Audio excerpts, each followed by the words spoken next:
Para entender bien este cisma, primero tenemos que retroceder varios siglos antes de 1054. Desde el principio, el cristianismo no era un monolito. Desde su nacimiento en el siglo I, ya había diferencias culturales y teológicas entre las comunidades cristianas de Oriente y Occidente. En términos simples, podríamos decir que la Iglesia de Oriente estaba centrada en Constantinopla, la capital del Imperio bizantino, mientras que la Iglesia de Occidente giraba en torno a Roma. Una de las curiosidades más interesantes es que ambas iglesias se consideraban parte de una única iglesia cristiana, pero cada una tenía sus propias tradiciones y formas de interpretar las Escrituras. Estas diferencias no eran motivo de ruptura, pero sí de tensiones latentes. Una de las principales fuentes de tensión era la lengua. En Occidente, el latín era la lengua oficial de la Iglesia, mientras que en Oriente se hablaba griego.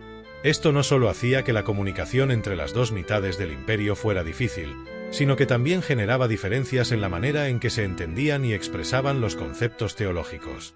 Por ejemplo, una de las primeras disputas importantes fue la llamada controversia del filioque. Esta palabra, que significa «y del Hijo», fue añadida en Occidente al credo de Nicea para expresar que el Espíritu Santo procede del Padre y del Hijo. Sin embargo, en Oriente no se aceptó esta modificación, ya que se consideraba una alteración no autorizada del credo original. Pero el idioma no era el único problema. Las diferencias políticas y culturales también jugaban un papel crucial. En Occidente, tras la caída del Imperio Romano en el siglo V, la Iglesia de Roma asumió un papel de liderazgo no solo religioso sino también político. El Papa se convirtió en una figura de poder, mientras que en Oriente, el emperador bizantino mantenía una estrecha relación con el patriarca de Constantinopla, lo que daba lugar a un sistema donde el poder eclesiástico y secular estaban más entrelazados. Este vínculo entre Iglesia y Estado en Oriente es un aspecto fascinante, porque mientras en Occidente el Papa buscaba su independencia del poder político, en Oriente el emperador tenía una influencia directa en los asuntos eclesiásticos. Llegamos al año 1054, un momento crítico. La chispa que encendió la llama del cisma fue, en parte, la creciente arrogancia y desconfianza entre ambas sedes. En Occidente, el Papa León IX deseaba reafirmar su autoridad sobre toda la Iglesia cristiana, incluyendo las iglesias de Oriente. Mientras tanto, en Oriente, el patriarca de Constantinopla, Miguel y Cerulario, no estaba dispuesto a someterse a la autoridad papal. Es aquí donde las tensiones se desbordan. León IX envió una delegación a Constantinopla encabezada por el cardenal Humberto de Silva Cándida, con la intención de negociar y, en última instancia, someter al patriarca a la autoridad papal. Pero la situación estaba condenada al fracaso desde el principio. Una curiosidad interesante es que cuando la delegación papal llegó a Constantinopla, no fue recibida con los brazos abiertos.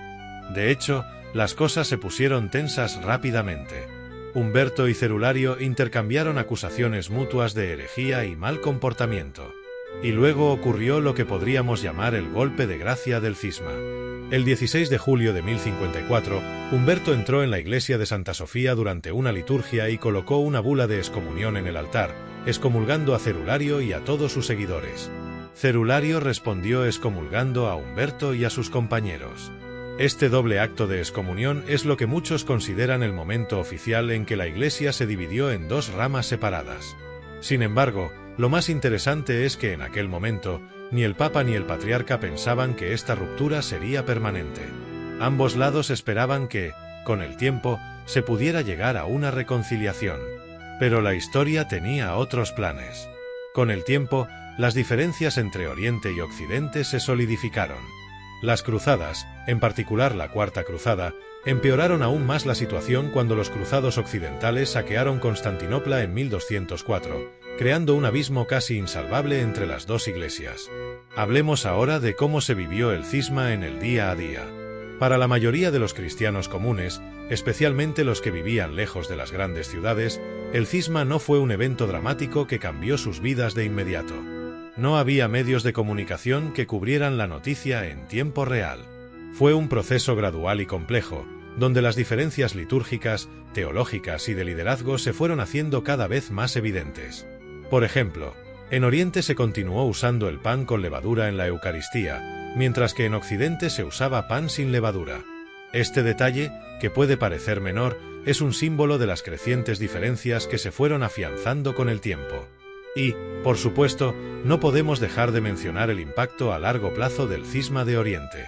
Este evento no solo creó dos tradiciones cristianas distintas, sino que también influyó en la política, la cultura y la identidad de las naciones europeas y del Medio Oriente.